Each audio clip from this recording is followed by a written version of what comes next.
What's up guys, my name is Ace, and now that we have all of the DLC packs for Infinite Warfare, I decided it'd be a cool idea to just look back on all of these DLC packs and discuss my feelings on each of them now that we've had a chance to play all of them and decide which one of these DLC packs was the best.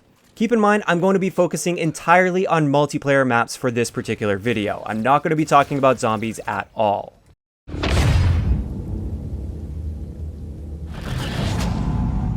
Alright guys, before we get into this, of course, I have to do that quick disclaimer. Everything I say here is going to be my opinion based on my preferences and my playstyle and everything like that. Feel free to disagree with me, and if you do, just let me know in the comment section below why you disagree. So first up, let's kick it off with DLC 1, which is called Sabotage. For multiplayer maps, we had Dominion, Renaissance, Neon, and Noir. Now Dominion was a reimagined map from Modern Warfare 2, which was Afghan.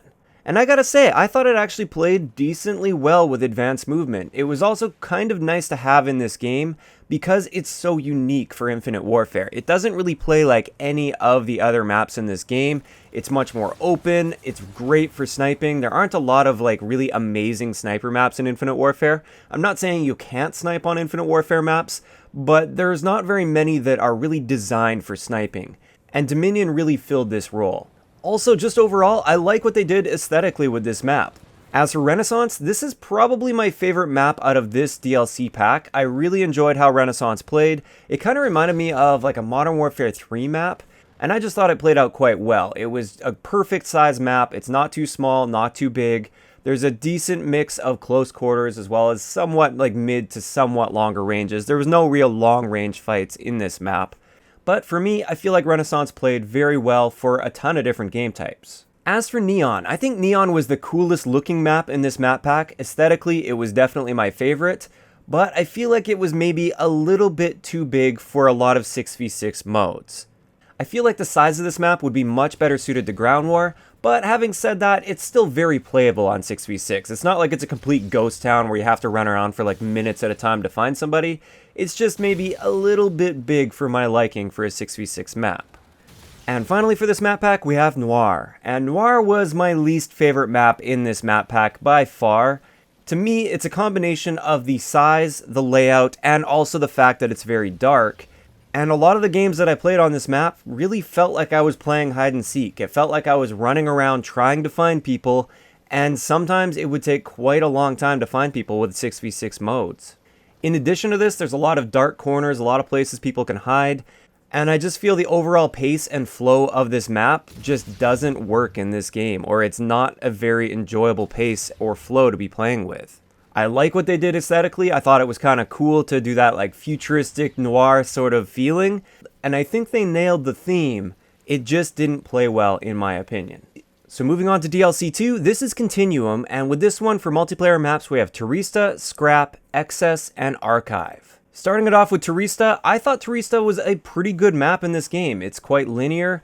At first, actually, I didn't really like Turista, but then after playing it a bunch, especially when it was in the summer playlist where it was like always Turista popping up, even if you weren't in the Turista 24/7 playlist, I really did get the hang of this map, and I started to enjoy it quite a bit. I liked that it was quite linear, so it was a pretty clear, that is the enemy side, this is our side of the map. And I feel like that's missing in a lot of Infinite Warfare maps. I feel like a bunch of the Infinite Warfare maps, there's a much more rotational flow. And don't get me wrong, I like variety, but I really like this more linear flow that Turista has, while also being a good size. I think the size and the sightlines on this were just right. There were definitely some sightlines where snipers could absolutely take control of lanes, but at the same time, there were lots of routes where you could take with SMGs or assault rifles or even shotguns on this map and get an excellent flank into the enemy spawn. So overall, I thought Turista played great. Also, of course, Turista looks amazing. I think it's definitely up there as one of the better looking maps in this game. Moving on to Scrap, this is the one that's on the junkyard on the moon, and it has those 3 magnets around the map. I thought it was kind of a neat idea to have those magnets there, just as a little bit of a gimmick. It was kind of fun to pop up there, get a kill while upside down. But overall, I didn't like this map too much. I feel like it had somewhat of an awkward flow, and it's never a map that I got excited to play. If it ever popped up, I'd have no problem playing with it. It was a nice change of pace, but it's definitely not a map I like seeing pop up in rotation very often. Moving on to Excess. Excess is the remake of Rust for Modern Warfare 2, and it's quite a small map, but they did extend the map out a little bit. They made it a bit bigger than it was back in Modern Warfare 2, and they even added an extra section onto the map. And I think they did a really good job of bringing that map in while accommodating for advanced movement at the same time. Because if they would have just copied and pasted Rust in and then reskinned it, it would have been absolutely terrible. Whereas by making it a little bit bigger and adding that section, it definitely accommodated that advanced movement quite well. Having said this, it's not my style of map. I don't like those really small, absolute chaos type maps where it's not really about map control or anything, it's just about getting in there and fighting everything in your path. Again, just like with Scrap, it's the kind of map where if it pops up every now and then, sure, I've got no problem playing with it. Maybe I'll have some fun with it as well, but I am glad that I don't see this map pop up constantly. And finally, for the Continuum DLC, we have Archive. And Archive was definitely my favorite map in this map pack. I really like those maps that are just really clean. Everything about it, really clean lines, nice flat level ground. There's something about that I just love. And this map definitely brought back some memories of Raid from Black Ops 2, which is one of my all-time favorite Call of Duty maps. So Archive gets a big thumbs up from me. Moving on to DLC 3, this is Absolution, and with Absolution we have Ember, Bermuda, Permafrost, and 4. Ember is a reimagined version of Resistance from Modern Warfare 3, and I thought it played quite well with the advanced movement. It's a good size, good layout, and overall I think it was a great addition to the game. As for Bermuda, I like Bermuda. I wouldn't say it really stands out as one of my favorite maps in the game, but I really enjoyed how it played. It's kind of a standard Call of Duty map, and it just works. Moving on to Permafrost. Permafrost actually, at first, when I first saw it, I didn't really like Permafrost that much. But after I played through it a few times, I actually came to enjoy it a lot. I don't know what it is. It's definitely got a unique layout compared to a lot of the other maps in the game. But at the same time, I feel like it plays quite well. It's got very good flow to it, it's relatively predictable, there's some nice flank routes in there, but it's not too big and it's not overly complex by any means. So I really enjoy how this map plays. And finally, we have 4, and I don't know what to say about 4. This is by far my least favorite map in this entire game. I'm so sorry if any of the developers are watching this, I can't stand this map. I strongly dislike it. Aesthetically, I thought it was going to be my favorite map in this map pack. I saw some of the screenshots at first and I was like, oh, that looks like a pretty cool map. For my DLC maps, I don't mind if things get a little bit weird aesthetically, kind of like Micro from Black Ops 3. It's unique, it's just like a fun sort of aesthetic feeling, but then when you actually get onto the map, the layout and the verticality and the complexity of that map, nothing really seems to make sense. And I found most of the games I was playing, it was basically just run around aimlessly until you hopefully see a guy before he sees you, and really hope that you don't run into a guy sitting in a corner with a shotgun. This map, for me at least, really brought down this entire map pack, and it's one of the things that kept me out of the Absolution playlist, because I just couldn't stand it. Every time 4 came up, I was just backing out of the lobbies, because I didn't want that experience. So finally, moving on to DLC 4, this is Retribution, and Retribution has Altitude, Depot 22, Heartland, and Carnage. Altitude, I think, is an excellent map. I think it plays quite well. It is unique in the sense that it's quite open, and it's got, I don't know, maybe a Modern Warfare 3-esque layout, where it's not super linear by any means. It's somewhat linear, but you have some weird lanes that kind of cut through the middle.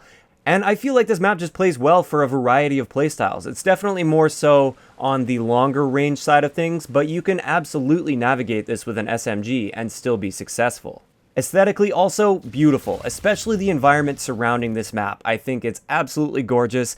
The first time I got onto this map, I think I spent half the time just looking off of the map at the beautiful environments, so definitely really enjoy Altitude. Depot 22, I would say, is probably my least favorite of this map pack, but having said that, I still enjoyed this map. I would say overall this was a very solid map pack, and Depot 22, I really don't mind playing. It's kind of cool, it's great to go in with shotguns and SMGs, and I like how they kind of compartmentalize the map a little bit. It feels like there's several sections of the map that play differently, and it's big enough that it allows for a lot of movement, but at the same time, I didn't really feel like I was chasing people all over the place on this map. There was always a fight to be had if I wanted that fight. As for Heartland, this is a remake of Warhawk from Ghosts, and it's quite funny actually. A lot of people a few months ago were asking me, which of the Infinity Ward maps would you like to see in the next DLC for Infinite Warfare, and I was always saying Warhawk. I think this map fits very well with the advanced movement. I'm really glad they brought it in, and I kind of like that they kept the overall theme and feel while just kind of making it slightly futuristic and updating the textures and everything. Sometimes when they reimagine a map from an older Call of Duty game, I like it when they scrap the theme completely and they just use the layout and build off of that layout. Other times, like in this case, I really enjoy when they stay true to the theme of the old map while just updating everything on it. And finally, we have Carnage. Carnage is a great map in my opinion. I really enjoy how Carnage flows. It doesn't feel like a lot of the other Infinite Warfare maps, and especially in Domination, I really like this map. I love the location of the B flag. It kind of reminds me of a lot of older Call of Duties when it comes to playing Domination, where you have that B flag where there are capture areas, but there's a lot of lanes you have to lock down, and it's always a tough fought B flag. I really enjoy those maps. It's always a huge battle going on around that B flag area. It's not the kind of map where you cap the B flag and then it's just impossible for you to lose it if you even pay some attention to the flag. There's a lot of back and forth action, and I quite like this map. So now that we've covered all the multiplayer maps for the DLC packs, I think it's pretty clear to me that my favorite is actually DLC 4, Retribution. There isn't a map in this map pack that I strongly dislike. I enjoy playing every single one of them, and I can't say the same for all the other DLC packs. For almost every other one, there's always that one map that just kind of turns me off even just a little bit. So definitely DLC 4 is my favorite as far as multiplayer goes. Coming in at second place, I would say Continuum, or DLC 2. This is primarily due to the fact that I really enjoyed Archive as well as Terista. Excess and Scrap, they were all right, but I think it's mainly Terista and Archive that really carried that map pack for me. Coming in at number 3, I'm going to say DLC 1, which was Sabotage. Even though I didn't really like Noir that much, the other maps in that map pack I enjoyed quite a bit, and this means number 4 is going to be DLC 3, which was Absolution, and honestly, a big reason this is my least favorite map pack is due to the fact that I just can't stand 4. I hate to say it, I feel kind of mean towards that map, but that's just how I feel about it. I dislike that map so much that it brought down the entire map pack for me. And with that, I'd like to know in the comment section below, what was your favorite DLC map pack for multiplayer in Infinite Warfare? If you'd like, also feel free to share what your favorite Zombies map was out of all of this, and let me know in the comment section below as well. Even though I'm not really a Zombies player, I have played through all of these Zombies maps. Let me know if you'd like to see how I rank these in a future video. If you enjoyed the video, a like rating is always appreciated, and don't forget to subscribe for more if you haven't already. I'll talk to you guys next time.